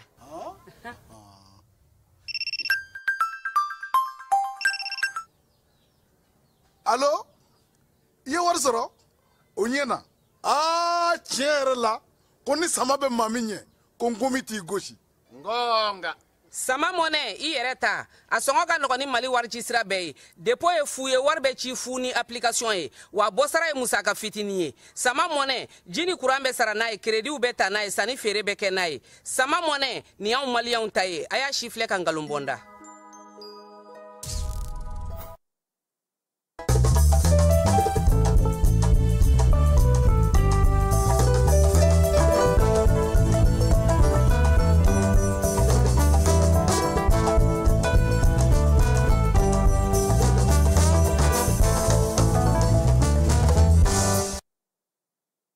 Fala ye an ka cɛkɔrɔba dɔ ko an ma ko conseil ministre ko n'an y'a fɔ don o don k'an ka tila k'a fɔ k'a d'a kan ko min bɛ sɛbɛn de ye nin ye han sinon min bɛ fɔ k'o fana bɛ yen communication écrite bɛ yen communication orale bɛ yen ko fɛn caman bɛ fɔ o de senfɛ fala ye nin waati in na fana an bɛ ka min lakɔlɔsi ministre dɔw wulilen don u bɛ ka t'u ka baarakɛyɔrɔbaw olu papiyew ta ka t'u di vérificateur ma ko k'a contrôler ko ɲuman don. Nga bɛɛ k'i hakili to i ta la dɔrɔn n'i nana n'i b'a fɛ ka mɔgɔw wuli o wuli a ma se ka taa n'u ye vérificateur fɛ yen kuma tɛ bi e min bɛ ka sɛbɛnw cɛ ka taa vérificateur fɛ yen fala ye e yɛrɛ bɛ se ka wele vérificateur yɛrɛ fana fɛ yen parce que i ka baarakɛyɔrɔ mɔgɔ dɔ ka minɛn dɔ cɛ ka taa n'a ye dɔrɔn k'a fɔ ko wari dɔ kɛra ta ko a ma taa ta sira fɛ u bɛna don i ka baarakɛyɔrɔ la k'a bɛɛ vérifier ɲugu bɛ ɲaga ɲaga wuli baarakɛyɔrɔw la bi fala ye dungo juga ni yurugu kɛlɛli fɛrɛ ɲuman ye min ye min tɛ min ta ye e yɛrɛ ɲɛmɔgɔ k'i jɔ i jɔyɔrɔ e yɛrɛ bɛ tilen ka wari minɛ mɔgɔ minnu fɛ e bɛ tilen ka mɔgɔ minnu lebu e bɛ tilen ka fɔ mɔgɔ minnu a ye nin dafa karisa nin di nin ma yan fɛ n dɔgɔnin dɔ nana yan fɛ a ta baara la o kelen tuguni e bɛ taa n'o ye vérificateur fɛ n'o fana donn'o fɔli la dun fala ye sɛgɛsɛgɛli ka ɲi dɛ dungo juga ni yurugu kɛlɛli ka ɲi nka ni maanifin ni bɛ ko o ko kɛ a kɛ jɛlenya kan o de ɲɔgɔn tɛ sinon ni ko n ko jamana in kɔnɔ yan fala ye dɔ bɛ f'i nɔfɛ dɛ n y'o de fɔ an ka dugulamɔgɔw ye ko munna ko tɔw bɛ ne neni n ko ne tɛ ka dɔ fɔ dɔw ma o de don n'i ye n da de sa k'an sigi maa si tɛ n dɔgɔ fɔ nka n'i kɔni da b'a la dɔw fana bɛ maaw bila ka dɔ f'i ma dɛ fala ye n'i ma jɛn n'o ye i b'a bila i bɛ t'i sigi ka so maa si tɛ s'i ma an b'a fɔ minisiriw ye u yɛrɛ naani sisan cɛ a ɲininiw caman fɛ k'u ka t'u ka sɔrɔ dafɔ a ko bɛ cogo di fala ye u taara cour de compte la ka t'u ka sɔrɔ dafɔ fɔlɔ wa n natɔ ni nin hakɛ nana i n'a fɔ Musa Mara b'a kɛ cogo min u y'o kɛ fɔlɔ wa fala ye u y'a bila a jour wa n kɔni bɛ maa min ta kalama kosɛbɛ o y'u ka fanga ɲɛmaa ye nka ni minisiri damadɔw fana bɛ yen yɔrɔ jamanakuntigi ta o ta kɛra kalo o kalo ye sa ale bɛ taa ta dafɔ kalo o kalo donc ayi fala ye n b'o nkalon tigi ye bi dɛ premier ministre ni président ka avantage ye min ye n b'o f'i ɲɛna bi fala ye i bɛ se ka fɛn bɛɛ fɔ ko olu de ko ka marché di karisa ma ou bien k'u da filɛ wariko kuma na nin ye ayi Asimi kɔni bɛ se ka ko kɛ i bɛ se ka fɛn caman fɔ ma nka wariko ayi a tɛ opérateur ye ani opérateur tɛ kuma n bɛna nin fɔ a ye ayi ne m'a fɛ ɲɛna o don wa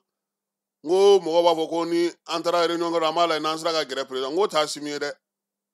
ka gɛrɛ président na o t'ale ye fala yanni an ka taa yɔrɔ jan an bɛ taa kulukorokaw fɛ yen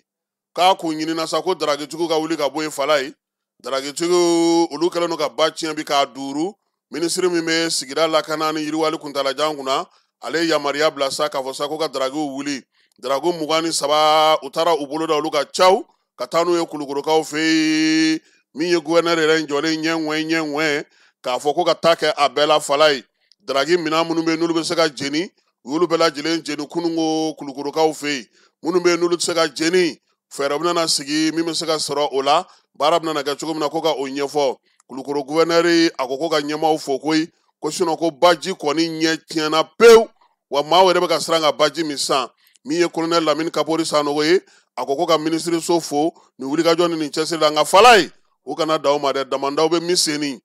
damandaw bɛ Mali kɔnɔna bi olu kɛlen don ka dugukolo halakili baara min kɛ bi wuluwuluji minnu bɛ Bamakɔ kɔnɔna na minisiri ka wuli olu fana kama fala ye y'a a ka baara ka dafa daragi kɔni tiɲɛna alisa ka wuli sabula dragi dɔ bɛ ɲɔ yɛrɛ mɛ ko wala ko mali ko kɛra cogo cogo wolomali de bɛ yala ko dɔw bɛ k'olu autorisé n ko o fana b'a la olu autorisé ayiwa ala k'a ɲɛ ka d'an ma n'an bɔra kulukoro fala ye an bɛ taa Darametukaw fɛ yen Bafula bɛ mara la min ye dugudenw ye kilomɛtiri 6 ale de bɛ Darametu ni Bafula bɛ cɛ dugunincinin no fala ye nin kalo in tile 25 tasuma dɔ de filɛ nin ka walankata ka jigin kulu fɛ ka na min ye kamalen dɔ ka sɛnɛkɛforo malo tigɛlen dalen k'a bɛɛ lajɛlen minɛ a ka min ye saɲɔforo fana tun bɛ fala ye ta in donn'o la dugudenw kɔni ye wulikajɔ kɛ cogo sugu bɛɛ la tasuma in ma se ka fa dɛ a ye tiɲɛni kɔni don kamalen kun o la sa welewelema kɔni dara sa dugudenw ma maa kɛlen don k'i ka malo n'i ka ɲɔ tigɛ bi fala ye k'a bila kɛrɛfɛ n'u b'a kɛ ko u b'a dada kɛrɛfɛla la ye k'u ka t'u cɛ ka bɔ yen koyi sabula maa kɔni kojugu ye maa karamɔgɔ ye Tɔnbukutu Gawokaw fɛ yen fala ye gouverneur n'o ye Musa Moriba Tarawele jɛkulu min sigilen don bɛn ni kelenya sinsinni na a jɛkulu maaw u y'u fara ɲɔgɔn kan k'u sigi kura ye maa minnu filɛ nin sa olu de kan ka cɛfɔ ni kan bɛ fɔ Gawokaw fɛ yen fala ye yaasa maanifin bɛ se ka bɛn cogo min na baara in bɛɛ lajɛlen kɛra gouverneur yɛrɛ ɲɛna a n'a ka service technique maaw fala ye ko ni maa minnu filɛ nin ye u ka fo ka wulikajɔ n'u ka cɛsiri la don o don Gawo bɛn ni kelenya bɛ se ka sabati a kɔnɔna cogo min Bankasikaw fɛ yen ndɔn sugu wulilen don bi fala ye min ye Bankasi n'a marabolo caman kɔnɔna na bi ndɔn minnu kun nana n'u kun ko k'u t'a fɛ ka maaw to yen fiyewu k'u y'u yɛlɛma k'u kɛ dunfɛn ye paani ɲɛ kelen 150 wa min ye ndɔn in ye a dunni ko silamɛ diinɛ t'a kɔn han fala ye u y'o sɛbɛn yan ko silamɛ diinɛ kɔni t'a kɔn wa min ye ndɔn yɛrɛ ye a bɛ balo bin de la k'o fana ye yiri minnu ka ɲi kosɛbɛ maanifin ale farikolo ma dɔngɔnɔw fɛ yen bi ni kɔni sanga wulilen don kosɛbɛ dɛ kari maa jɔ ka ban u bɛ paani suma k'a k'i kun lɔgɔti buwati u b'o fa tewu k'o k'i kun o ye 150 ye bɔrɔ fana bɛ yen an ka dɔ kɔmandeya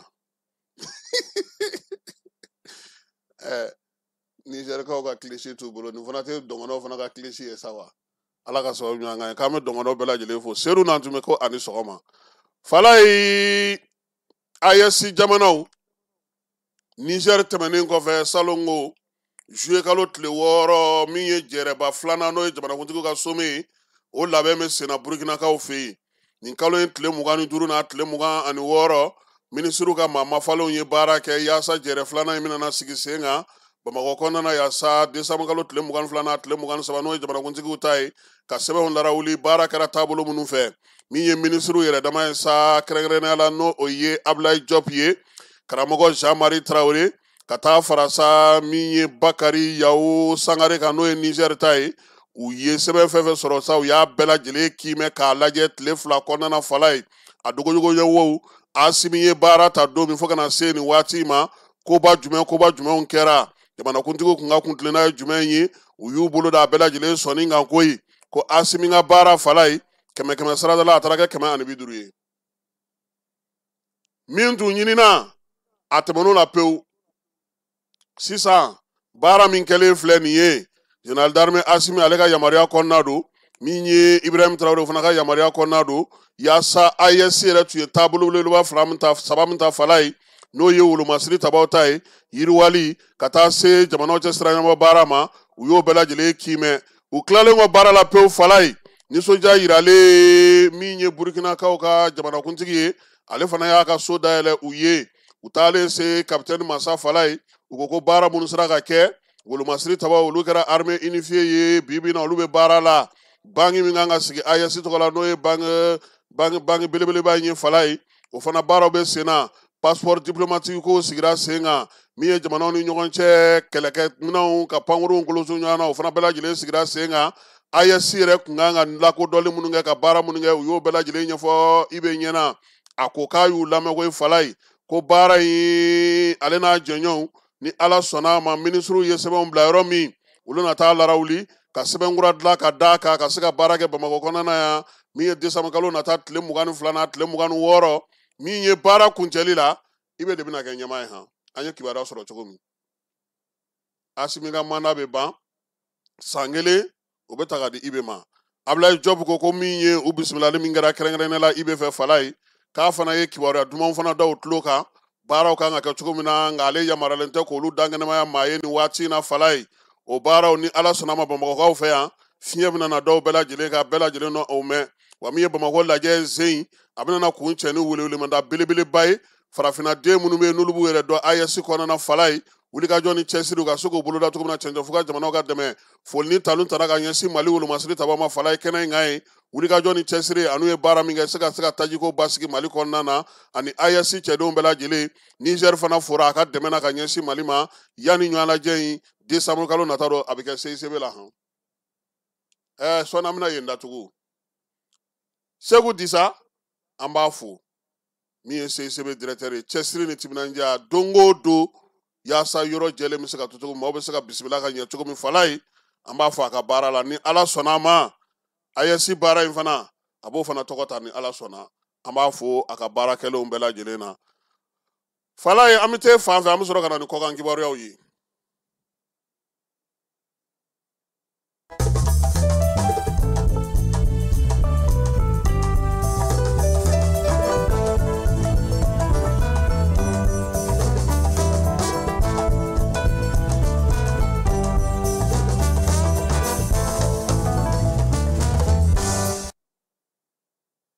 fala ye Guinée Bissau an bɛ taa ye coup d'état min kɛra kunungo Guinée Bissau fala ye an famana ka nin coup d'état ɲɔgɔn ye nka yan'o cɛ an bɛ Guinée Bissau dugu min don jamana min don an b'o fɔ maaw ye fala ye farafinna kwajiyanfan min bɛ yen n'o tun bɛ Portugais ka mara kɔnɔna na a tun bɛ fɔ a bɛɛ ma ko Guinée a bɛɛ de tun ye Guinée minnu y'u ka yɛrɛma hɔrɔnya ta ka kɛ n'u ka faabaw ye olu fɔlɔfɔlɔ o kɛra Laginɛ Conakry ye olu ye Conakry fara o ta kan Bissaukaw olu ye o ta kan Équatorial kelen kelen cogo min na i ye Guinée fɛn fɛn ye a bɛɛ sunba ye Guinée ba kelen de ye min ye Guinée Bissau fala ye a tɔgɔ yɛrɛ ye République de Guinée Bissau jamana don min bɛ farafinna anw fanfɛ bolo fanfɛ ani Sénégal bɛ danjɛbɔ ani Laginɛ Conakry bɛ danjɛbɔ ka taa Worodugu yan fan fɛ min ye kɔgɔjiba min bɛ n'a fɔ ma ko Océan Atlantique a faaba ka surun o la kosɛbɛ faaba in yɛrɛ tɔgɔ ye ko Bissau min ye u ka yɛrɛma hɔrɔnya u y'o sɔrɔ san 1973 o septembre kalo tile 24 u lakodɔnna jamana fɔlɔ min fɛ o kɛra Portugal ye min yɛrɛ y'u mara san 1974 u lakodɔnna o fɛ fala ye nka u ye kɛlɛ kɛ dɛ Guinée Bissau ye ni Cap Vert de tun ye kelen fala ye u ka parti politique min tun bɛ a tun bɛ fɔ o ma sa ko PAGC a kun kɛkun kun ye min ye Guinée Bissau ni Cap Vert u bɛɛ lajɛlen ka jɛ ka kɛ jamana kelen ye Guinée Bissau kaw fɛ yen kan min bɛ fɔ Portugais don nka u bɛ wari min dun CFA min ni Faransi b'a kɔfɛ u b'o dun politiki baara hukumu kɔnɔna na Guinée Bissau kaw fɛ yen fala ye kabini ala ye jamana in da a ma basigi coup d'état kɔni o kɛra olu taala ye Guinée Bissau kaw fɛ yen min ye jamana ye waati bɛɛ ani degun bɛ ɲɔgɔn na sabula dɔrɔgu tɛmɛyɔrɔ belebele don jamana maa caman bɛ yen maa mafalen caman bɛ yen olu bɛɛ lajɛlen bɛ dɔrɔgu ko de la kunungo fala ye min ye nɛgɛ kanɲɛ 11 bɛ tɛmɛ pɔn ka taa se nɛgɛ kanɲɛ 12 ma bɔlɔlɔ sira fɛ an y'a ye k'a fɔ ko Guinée Bissau kaw fɛ yen k'u ko ko fangandaraki kɛra fala ye fangandaraki ma kɛ kojugu ye dɛ fangandaraki lasira maa min yɛrɛ fɛ ko fangandarakira dɛ a fɔra ko fangandaraki kɛra ale yɛrɛ de la n'o ye jamanakuntigi ye ale de y'a ka telefɔni ta k'a fɔ kunnafonidi gafesow ye k'a fɔ télévision sow ye k'a fɔ bɛɛ lajɛlen ɲɛna ko ale minɛna fala ye u ma da ale minɛli ma dɛ a ka wolomasiri tabaw ka minisiri a ka chef d'état major a ka minisiri min bɛ sɔrɔ ko kunna ko u n'u n'ale bɛɛ lajɛlen minɛna ko nka ko foyi ma kɛ maa si la bɔlɔlɔ sira fɛ fala ye maaw sigara kuma in na sabula kuma jatigindaw ka ca nka taalen ɲɛfɛ a tilara ka bɔ tuguni k'a fɔ tuguni Faransi kunnafonidi gafe dɔw la k'ale ka kɛnɛ koyi ko nka k'a minɛlen don maaw ko nin ye coup d'état sugu jumɛn ye sisan nka hakili jagabaw fo ka taa se su arabakunjɔ ma fala ye o ye mun yira an na o ye k'a fɔ sɔrasi kulu dɔw bɔra u ko k'u ka armée de terre o fana ye général ye o y'a yira sa k'a fɔ ko olu ye frontière datugu kalata baara min bɛ sen na k'o dulonnen don min y'u ka sariya suma ye k'o dulonnen wa ko min ye jamana fan bɛɛ lajɛlen datugulen don ko fo ka taa se waati ma basigi min bɛ na sɔgɔmada in na tuguni Umaru Sisako Anbalo a ka telefɔni b'a bolo Falaye ale de bɛ maaw wele jamanakuntigiw wele jagokɛlaw wele a ka parti maaw wele k'a f'u ye k'u k'u hakili sigi u ka baara kɛ tɔw maaw k'u ka t'u ka ciw la min ye ale ye ko degun t'a kan fosi t'a ale ka Falaye ko a lafiyalen don a ni na ko wa ko min ye ko degun ye ko t'ale kan maaw commencera ka siga Falaye kamalen delila ka coup d'état wɛrɛ k'a yɛrɛ la aw ma b'o kalama o a ye Assemblée nationale ci yaasa olu kana taa u bolonɔ bila sɛbɛn na k'a cɛ ka bɔ yen sabula a ka mandat banna a mɛnna o a tɛ fɛ ka wuli de o la sa a ka sɔrɔ ka na bɔnforola kuma daminɛ ni CEDEAO maaw ye o kɔfɛ o bɔtɔ Irisi ale yɛrɛ de tun y'a sɛbɛn k'a muso k'a ma k'a k'i sen bɔ kalata ko in na Falaye sisan sa jateminɛlikɛlaw ye min faamuya ko in na Falaye nin coup d'état cɛ ka jan fanga sinamatɔ ɲɛmaa min bɛ yen n'o o kun gagné kalata la o mankan a tɛna na se o kɔrɔ min kɛ a ye nin labɛn ka nin kɛ tan cogo la ka nin bɛn a yɛrɛ kɛ k'a kɛ mɔntɔgɔla ye n'o tɛ coup d'état kɛra maa min na Falaye an ye coup d'état ye sa koyi coup d'état ka kɛ la e ka se ka telefɔni ta ka maaw wele hali sɔgɔmada in na ale de bɛ ka laseli kɛ ale de bɛ ka weleli kɛ wa maaw y'a ko faamuya Falaye k'a fɔ ko coup d'état tɛ koyi min ye ko labɛnnen don ko min ni a n'a ka sɔrɔdasiw bɛnnen don a kan n'a kɛlen don ka fɛɛrɛw sigi sen kan wa min ye maaw bɛ k'a faamuya dɔɔni dɔɔni k'a fɔ ko Guinée Bissau n'an m'an farati a bɛ gɛlɛya nka Falaye Guinée Bissau coup d'état min bɛ yen n'o y'u ka jamana yɛrɛ segin kɔfɛ n'a bɛɛ lajɛlen ye i b'o dɔn wa o kɛra novembre kalo tile 14 san 1980 san o waati o y'a sɔrɔ min ye commandant min bɛ yen n'o ye Joao Bernardo Nino Vera ye ale de tun ye premier ministre ye wolomasiri taba tun b'ale ka mara bɛɛ lajɛlen kɔnɔna na a ye maa min bɔ fanga la o ye Luis Cabral ye n'o ye Amilcar Cabral ye ale balimakɛ ye ale de tun kɛra ka jamanakuntigi fɔlɔ ye Falaye fɔnkɔɲɔgɔnkɔ nana sɔrɔ mun fɛ a yirala sa k'a fɔ ko min ye Luis Cabral ye ko min ye Sierra Leone kasa b'a ale fɛ kosɛbɛ sɔrɔdasi ninnu ko sa ko olu ye Bissaukaw ye olu t'a fɛ o maa ka to olu kunna fanga la u ye ale gɛn ka bɔ yen n'o ye Cabral min yɛrɛ ye kɛlɛ kɛ ka taa fo u taara fa Laginɛkaw fɛ yen ale Cabral ale balimakɛ o de tun kɛra jamanakuntigi fɔlɔ ye Falaye fɔnkɔɲɔgɔnkɔw nana Cap-Verdkaw fana y'u sama ka bɔ pewu Guinée Bissau la Falaye ka t'u fana ka parti sigi o la sa min ye Nino Vera ye ale kɔni ye jamana ta nin cogo in de la n'i ye Guinée Bissau ta k'a lajɛ Falaye maa fɔlɔ min kɛra jamanakuntigi ye n'o ye président de la République ye ni coup d'état kɛra a la o ye Louis Cabral ye a sigira min ye septembre kalo tile 24 san 1973 u y'a wuli ka bɔ yen novembre kalo tile 14 san 1980 Joao Bernardo Nino Vera ale sigira novembre kalo tile 14 san 1980 a wulila ka bɔ yen coup d'état fana fɛ Falaye mankanba de wulila u y'ale de boso k'a tigɛ tigɛ kɔni o kɛra mai kalo tile 7 san 1999 ale kɔfɛ sa Malam Bakey o nana sigi Falaye ale fana tun bɛ ka intérim de kɛ k'a daminɛ sa mai kalo tile 7 san 1999 ka taa se mai kalo tile 12 ale ma mɛn dɛ u y'ale fana gɛn ka bɔ yen Ansoumani Mané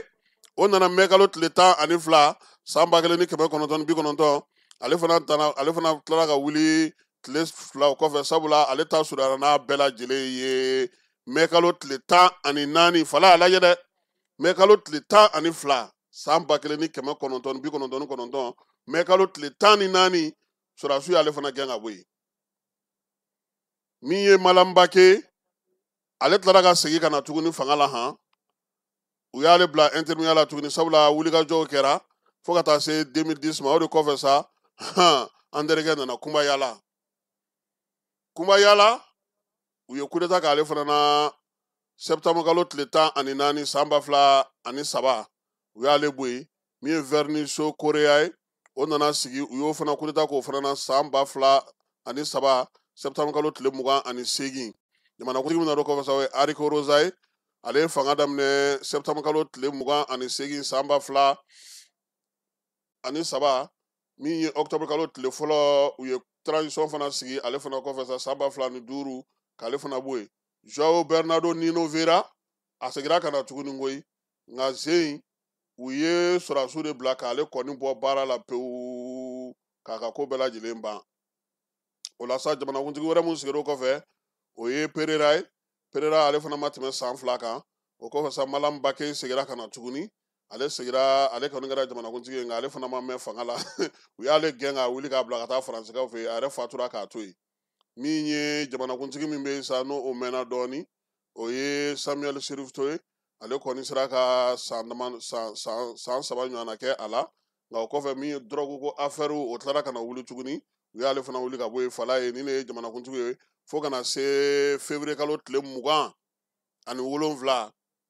san 2020 o de kɛra Umaru Sisako Anibalo ale sigili ye a fana ye sɔrɔdasi ye nka a ka sigili senfɛ maaw kun banna a ma a kun ye tako 2nan de bolo wa Ginekaw fɛ yen fala ye ne b'u ka jamana sigira maa ma deli ka taa tako 2nan maa ma deli ka kɛ président ɲini siɲɛ 2 o ma deli ka kɛ a yɛrɛ y'a fɔ o don n'an bɔra yan an bɛ taa Senegalikaw fɛ yen ko Ousmane Sonko ale bɛna na wele Assemblée nationale la fala ye nin Nowangu kalo tile 28 nɛgɛ kanɲɛ 9 min ye Ousmane Sonko ye sa baara mun bolo dalen don a bolo k'a kana ɲɛfɔli kɛ jamanadenw ye fala ye nin waati in kɔnɔna fɔnkɔ ɲɔgɔnkɔ bɛ Senegali jamanakuntigi ni a ka fanga ɲɛmaa ni ɲɔgɔn cɛ min ye fɔnkɔ ɲɔgɔnkɔ ye fanga sinamatɔw bɛ k'a lajɛ k'o yɔrɔnin bɛlɛn olu yɛrɛ fana ko sa ko a kana ka n'i dan tigɛ olu ka maa minnu bɛ kaso la olu bɛ se ka bɔ cogo di min ye Ousmane Sonko ye k'a bɛ sɔn ka nin wagati in bɛlɛn fala ye ka i da don fanga min ye fanga ngwaradabaw ni fanga sinamatɔw ye a ka tɔnden minnu b'a kanu na n'u t'a kanu na ko a na kɛ sababu ye a ka o dɔn nin ko senfɛ fala ye Guinée Conakrykaw fɛ yen Selou Dalin ale ka sɔrɔdalidonbagaw u wulila ka ɲɛsin CEDEAO kiiri tigilamaw ma ko sabula ko ale ka so minɛn'a la san 2022 san k'a yɛlɛma k'a kɛ fɛn wɛrɛ ye ale tɛ min dɔn o la sa u y'a yira sa k'a fɔ ko min ye part minnu ye tali kɛ min na o ye Laginɛ pankuruko ye n'o ye Air Guinée ye u y'a yira sa k'a fɔ ko min ye sariya kɔni ma tigɛ ka ɲɛ fiyewu Laginɛ kɔnɔna na ka ɲɛsin ale ma a ka sɔrɔdalidonbagaw y'a ɲini sa k'a fɔ ko min ye magɛn minnu sera a ma sa ko ka se ka olu latilen Nizeriyakaw fɛ yen dungo dɔrɔgu ko kɛlɛ hukumu kɔnɔna na fala ye k'u ye dɔrɔgu masakɛ belebeleba dɔ minɛ min ye Okocheki Pisongasu ye ko ale kɔni ni a nɔfɛ maa 5 min ye dɔrɔgu feerela ŋanaba belebelebaw ye k'olu kɔni minɛna nin kalo in tile 19 a n'a tile 20 maa minnu bɛ yen sa n'u tun bɛ ka ɲini Nizeriya bɛɛ lajɛlen fɛ fala ye dɔrɔgu min yer'u bolo furakisɛ la 7 buruburu 2 tramadol o de yer'u bolo min ye 1 million tilancɛ siro buteliw la n'o ye codeine o tun b'u bolo musaka in bɛɛ lajɛlen faralen ɲɔgɔn kan n'o ye nin kɔni ye dɔrɔgu dilanyɔrɔ de ye sa o nin hakɛ bɛ se ka y'i bolo k'i kelen bɛ nin bɛɛ min wa ninnu kun ye dɔrɔgu dilanyɔrɔ de ye ko wari yɛrɛ musaka dɔrɔgu min b'u bolo a bɛ bɛn dollar wari 4 a n'a kunkanfɛn ma fala ye a bɛɛ lajɛlen ye k'a minɛna kɛrɛnkɛrɛnnenya gun dɔ b'u fɛ yen ko Isolo o kin kelen kɔnɔna na sa ko u sera ka t'u tɛgɛ da a n'a ka maaw kan yen de Nizeriya yɛrɛ ko a ko kɔni balila maa caman na Algérie ni Moscou fala ye Dubaïkaw fɛ yen Dubaï pankuru dilanyɔrɔ minnu bɛ yen min ye Algérie ye ale kun taara sanni n'a ye nka a yirala sa k'a fɔ ko min ye Algérikaw ye u ye avion 2 fɔ ma ko Chasseur fursiw n'o o ye 57E ko min ye Irisilakaw ye u bɛna n'o feere Algérie ma fala ye pankuru ɲɔgɔnna 14 Algérie y'o de ɲini ko k'a d'a ma yanni san 2027 cɛ n'u ye nin avion kura ninnu ye a pilote yɛrɛ u bɛ kalan na Irisilakaw fɛ nin waati in na kɛrɛnkɛrɛnnenya la musaka bɛ taa bɛn sefa wari dollar wari miliyari 25 o de ma a kan ka sara a sarala san 2025 kɔnɔna na Algérie sɔrɔdasiw k'u ye o ta k'o baaraw kɛli daminɛ u ni Irisilakaw min ye cour d'appel min bɛ Faransikaw fɛ n'o ye cour de cassation ye kunungo ale y'a yira sa k'a fɔ ko min ye Nicolas Sarkozy n'o ye Faransi jamanakuntigi kɔrɔ ye baabu mun tun b'a kun kan n'o ye u b'a fɔ min ma sa ko affaire Big Mayon ko o hukumu kɔnɔna na sa ko u m'a bila ka taa kaso la tuguni de a ka casier judiciaire nin kɔni ko nin b'a tɔ bɛɛ lajɛlen nɔgɔ fala ye san 1 kaso kalo 6 datuguli Sarkozy sɛgɛnna dɛ wa o sen tɛ lamɛnni minnu fana n'olu kɛra a ka waati kɔnɔna na olu sɛbɛnw fana bɛ yen fala ye n'an bɔra an bɛ taa Sinikaw fɛ yen soba lahawuta dɔ ko tasuma balala ka mɛnɛ o kɔnɔna na min ye o soba in ye sa maa 13 o de nin tora a senfɛ ni ye Siniwaw ye olu kɔni wulilen k'u jɔ sa kɛrɛnkɛrɛnnenya la Hong Kongkaw fɛ yen ka fɛɛrɛ ni dabali tigɛ tasuma in dan bɛ se ka sigi a la cogo min na o baaraw bɛ sen na nin bɛ dan sigi sɔgɔmada in na kibaruya la yɛrɛ mun dira ma Falaye Keyita ne yɛrɛ fɛ an b'a fɔ sa ko k'an bɛn su in na nɛgɛ kanɲɛ 21 kibaruya wɛrɛw kɛnɛ kan n'o ye an ka hakili jagabɔ kɛnɛ ye. An ka ɲɔgɔn dɛmɛ ka binŋɛnikɛlaw ni maafalaw ni walijugu tigilamaw kɛlɛ. A y'anw dɛmɛ an k'aw dɛmɛ ka binŋɛnikɛlaw ni maafalaw ni walijugu tigilamaw kɛlɛ. N'a ye kunnafoni sɔrɔ binŋɛnikɛlaw ni maafalaw ni walijugu tigilamaw kan, a ye nɛgɛjuru ci dɛmɛso la. Nɛgɛjuru sira fɛ wari tɛ sara min na. 80 00 11 20 walima 80 00 11 22 walima 98 17 36 75 n ko 98 17